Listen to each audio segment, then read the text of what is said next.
Kimdir yuzini ozg'inroq, kimdir yuzini uzunchoqroq, kimdir yuzini esa do'mboqroq ko'rsatish kerak va yana kimdir yuzini ko'tarish kerak. Bugun hammasini o'rgataman. Oldin do'mboq qilishni o'rgataman. Skulptor, ya'ni soya rangidagi skulptorni olasizlar. Skulptor ham, kontur ham deb aytilishi mumkin. Ikkalasi ham bitta narsa. Xo'p, odatda uzun yuzlarni do'mboqroq ko'rsatish uchun harakat qilamiz, to'g'rimi? U holatda siz yuzingizga skulptorni gorizontal holatda surish kerak mana. Orqadan oldiga qarab bosmasdan sursanglar, yuzinglarni shunaqa do'mboqroq qilib yanoqlaringlarni chiqarib ko'rsatadi. Pastga qaratib qo'ymanglar. Holatda yuzinglar yana ham cho'zinchoq bo'lib qolishi mumkin. Do'mboqroq ko'rsatish uchun rumyanani oldiroq qismga yumaloqroq qilib suramiz. Yuzim do'mboqroq ko'rinishni boshladi. Yanoqlarim yana ham hajmli bo'lib tarang ko'rindi. Highlighterni esa skulptor bilan parallelni suramiz.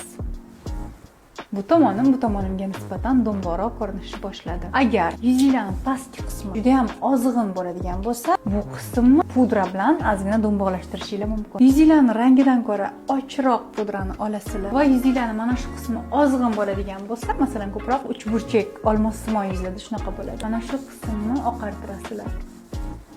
Yuzinglarning pasti shib chiqadi. Sezildimi? Qaranglar, do'mboqlashdi bu tomoni. Demak, ochroq ranglar yuzni do'mboqroq qilishga yordam beradi. Rumyani ham yuzni do'mboqroq qilishga yordam beradi. Skulptorni to'g'ri surish ham yuzni do'mboq qilishga yordam beradi. Do'mboq qilgan opa-singillarim, ana endi sizlarga men yuzinglarni ozg'in qilishni o'rgataman. Oldin второй подбородокdan boshlaymiz. Buni qo'yamiz va mana shunaqa qilib orqaga qo'yamiz.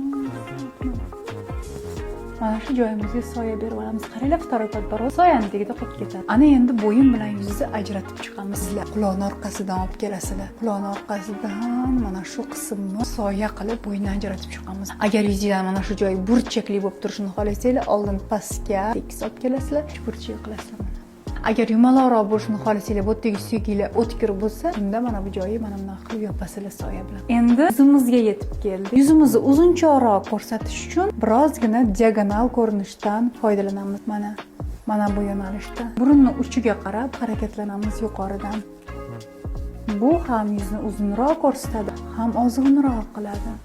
Qaranglar, bu tomonim qanaqa do'mboq, bu tomonim ozg'in bo'lib qoldi. Ana endi ozg'in qiluvchi rumyana texnikasini o'rgataman. Ozg'in qiluvchi rumyana texnikasi ham uzunchoqroq bo'ladi mana. Demak, do'mboq qilish uchun yumaloqroq suramiz, ozg'in qilish uchun uzunchoqroq suramiz.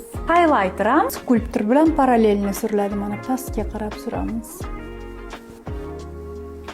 Agar yuzingizni yanada ozg'inroq ko'rinishini xohlasanglar, o'zingizlarning ranglaridan ko'ra to'qroq pudrani olasizlar yoki bronzer olsanglar ham bo'ladi. Katta pushistay kistichkani olib, yuzingizlarning yon tomoniga to'liq mana shunaqa qilib to'q pudra surib chiqasizlar. Shunaqa qilib temniy pudrani yuzingizlarning yoniga to'liq katta pushistay kistichka bilan mana shunaqa qilib surib chiqasizlar. O'shanda yuzingizlarning oldi qismi oppoq turaveradi, yon qismida shunaqa bilimsiz soya turadi va yuzingizlar ozg'in ko'rinadi. Endi esa burunni konturing qilamiz. Agar burningiz uchi pastga qaragan bo'lsa, pastiga qo'yib tepaga qarab ko'taring. Burningiz ko'tarilibroq ko'rinadi. Va burunning ikkita chetiga bilimsizdan yengil soya qo'shib chiqing. Soyani juda ham pastga qattiq tortib yormang. Juda ham ko'p tortib yoradigan bo'lsangiz, burun kengayib qoladi. Demak, yuqorini o'zida mana shu chizgan joyimizni o'zida konturing qilamiz. Va bizda shunaqa ingichka burunlar paydo bo'ladi. To'la highlighter qo'ymoqchi bo'lsanglar, burunni uchiga qo'yasizlar, burunning boshlanishiga qo'yasizlar. Mana shu ikkita qism yaltirasa chiroyli turadigan qism. Burunni mana bu joyini qirraliroq ko'rsatish uchun esa pudra yoki konsiler qilsanglar bo'ladi. Bu joyga highlighter qilmaysizlar. Bu joy yaltirasa sizlarni charchagan, yog'lanib ketgan ko'rsatadi. Video foydali bo'lgan bo'lsa, juda ham xursandman.